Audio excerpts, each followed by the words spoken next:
there are 5 clans in Monster Hunter, right?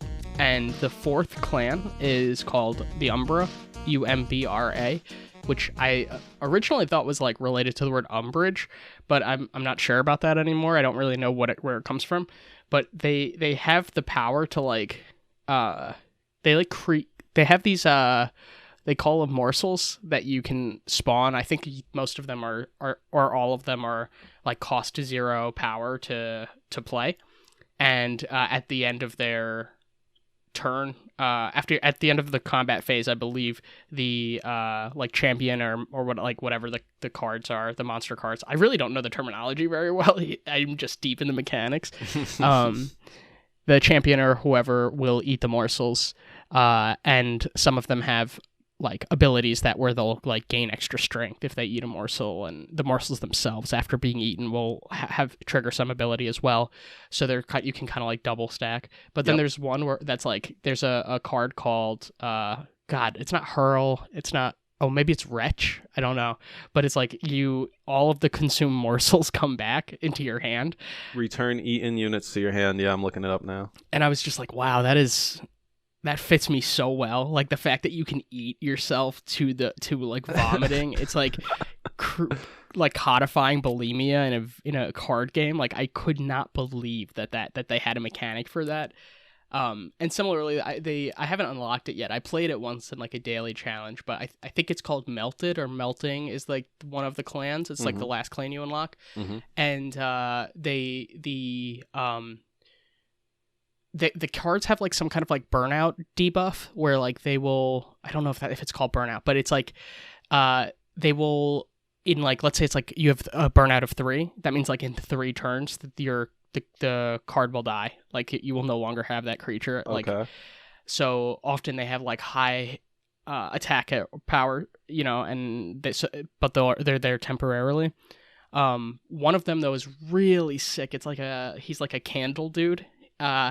And what happens is like after he dies, he splits into like 2 candle dudes that each have half of the. If you in Slay the Spire, there was like a slime monster that would do this, that you would fight that you would fight against, where you like once you got him to half health, then he would like split, and then each of those would split. So it's kind of like that when this guy loses. Let's say he has 20 health. When he loses all his health, then he'll have like 2 little candle dudes who like each have 10 health, and then when those could die, they will have 5 health. So like they will. So it's like a cascading mitosis. Yes. Oh my gosh. Yes. It's a cascading mitosis. How beautiful. Interesting. So I want to touch on the first thing you mentioned, the morsels and the retching. So these are mechanics, Ryan, that we've actually seen as far back as our lunch table days of watching Yu-Gi-Oh!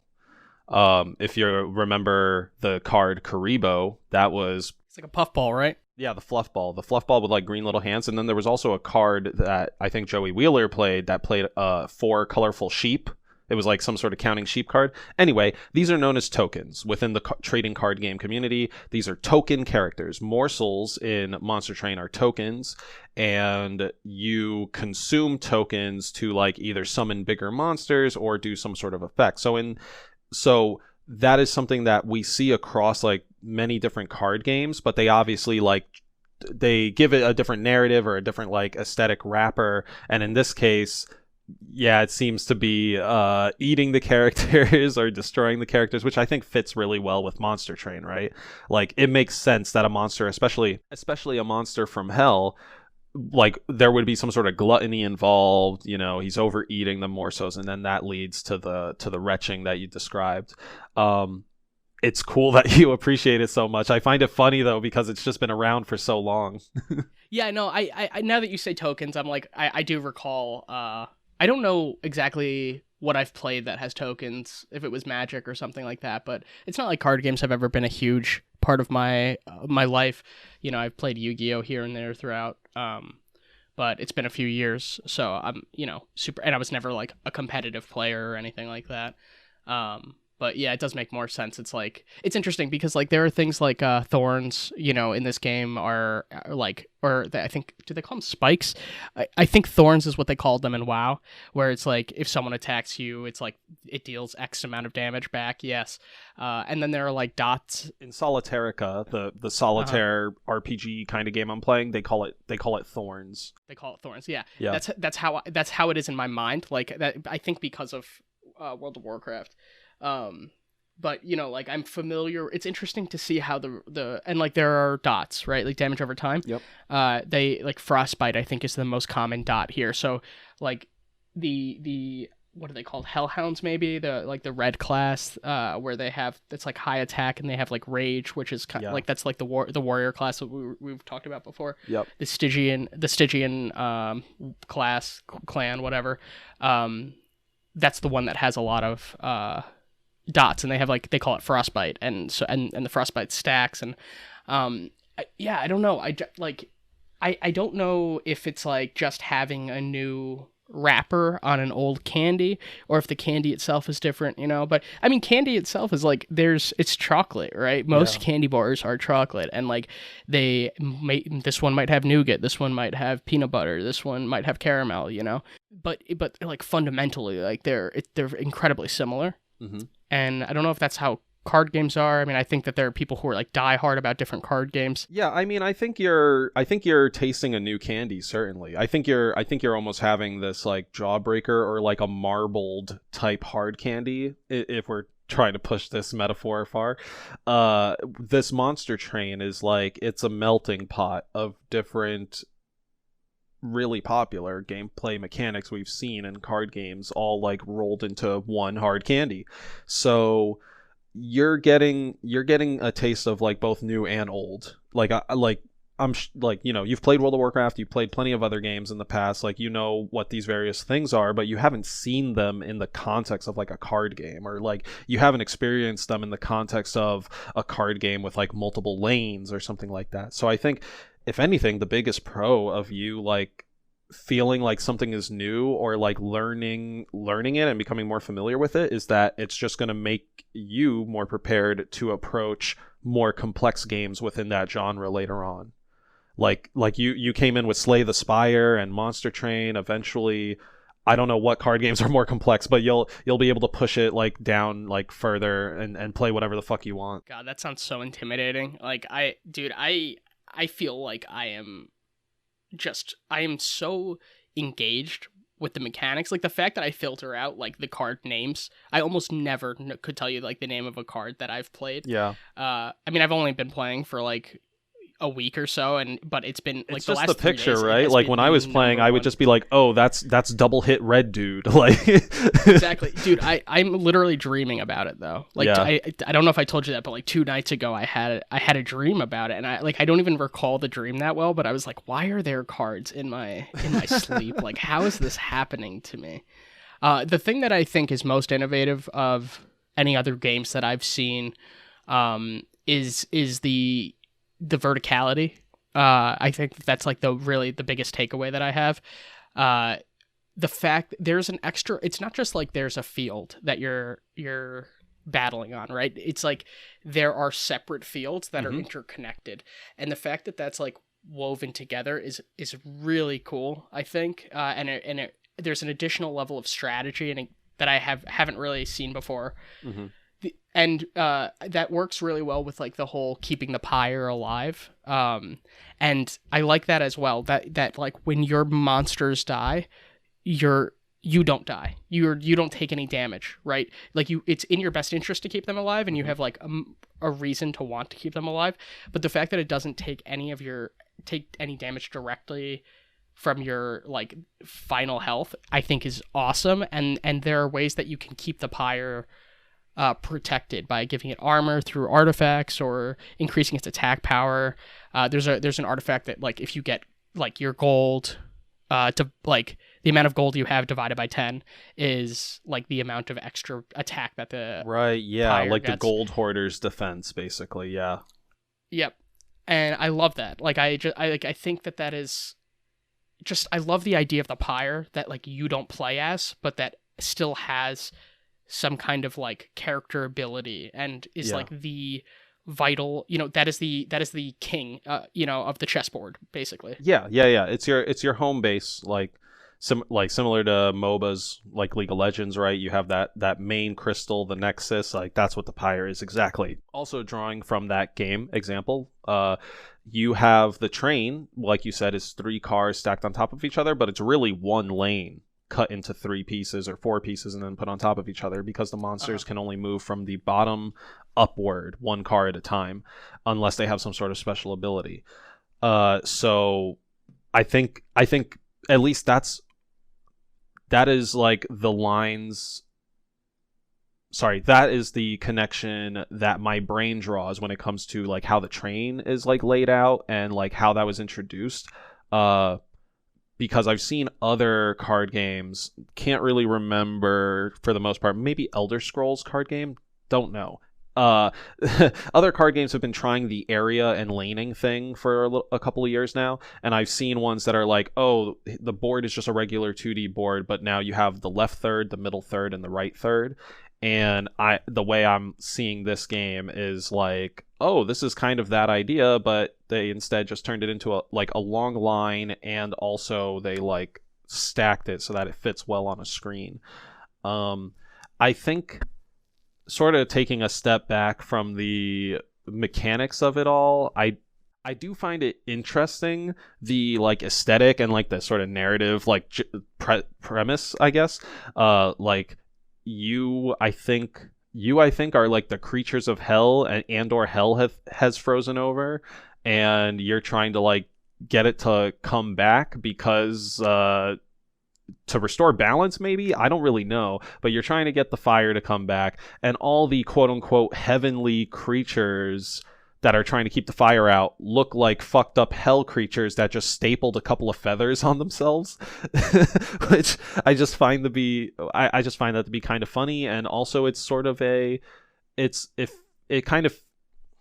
don't know if I want to say it feels like a gross narrative. Like, it almost makes you feel like you're the bad guy, but at the same time, the things you're fighting are like not looking all that better than you. So like, really, who's the monster here? And I think that's like the fun thing.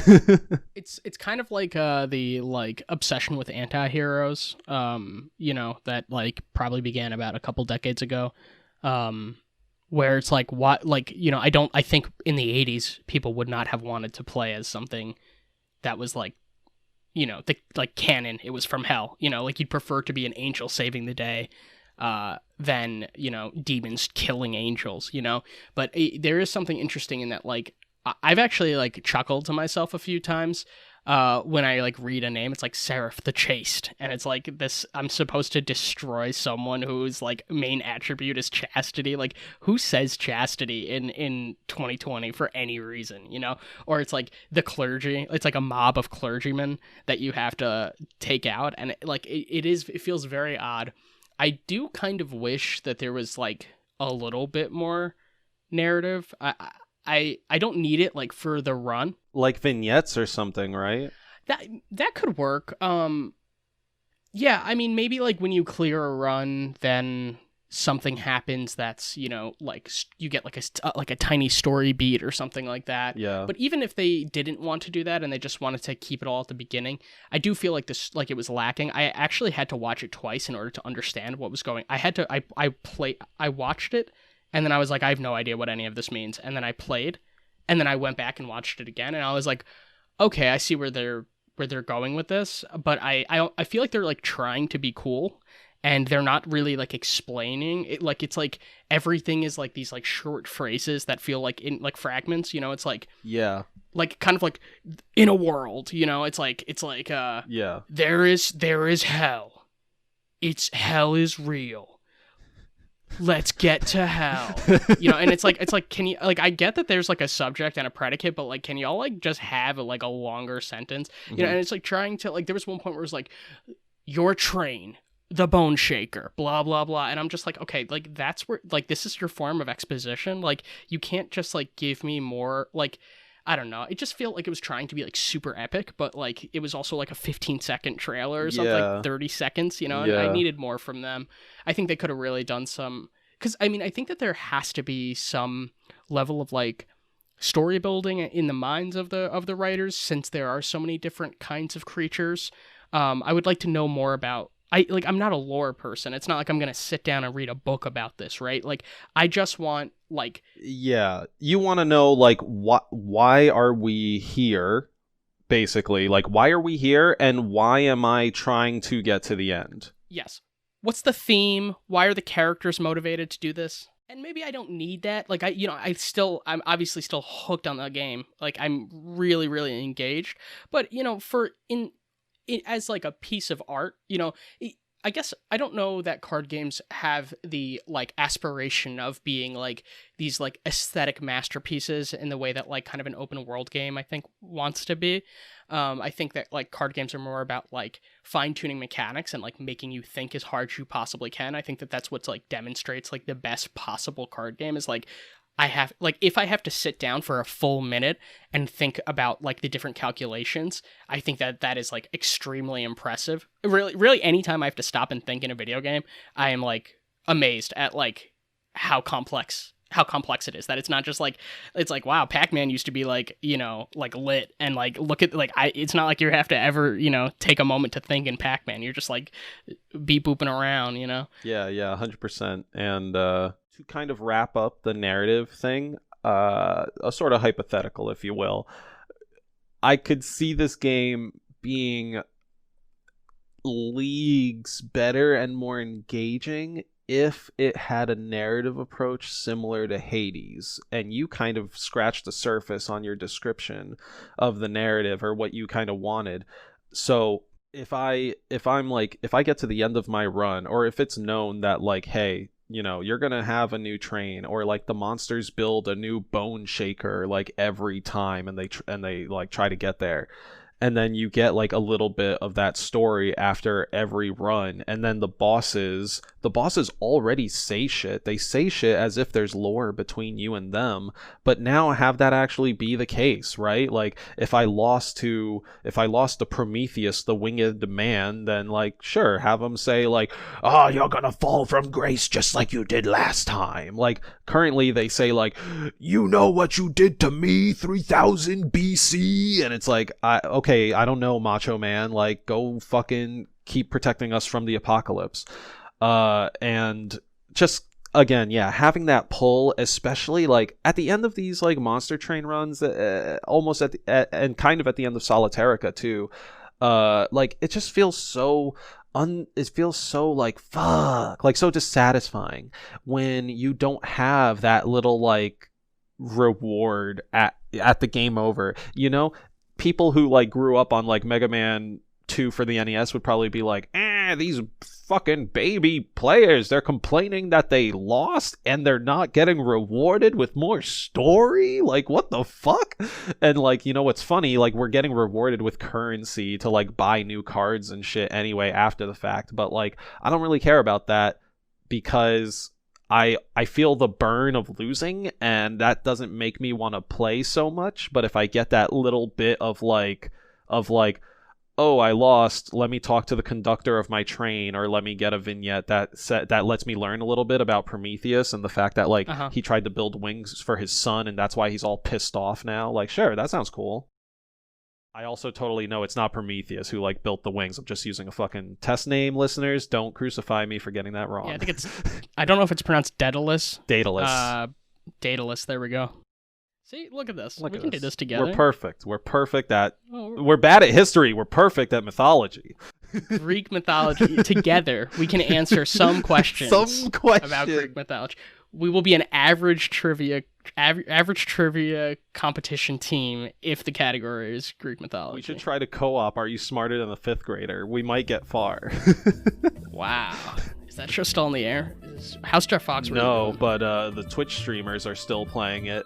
Oh, I didn't know there was a video game version. Yeah, there's been video game versions, and yeah, people buy it, play it on their streams, make content. I know a streamer. Thank you for listening to Deep in the D-Pad. Subscribe wherever you listen to podcasts, and share us with your friends. For updates and discussion, follow us on Reddit at r/deepinthedpad, Facebook at Deep D-Pad, and subscribe to Deep in the D-Pad on YouTube. Don't forget to hit the bell. And if you want to ask us questions or get a chance to share your own D-Pad delight on the show, email us at askdeepinthedpad@gmail.com. Be sure to put question or delight in the subject line. Big thanks to 8-Bit Jazz and Kevin MacLeod for supplying the music for the show.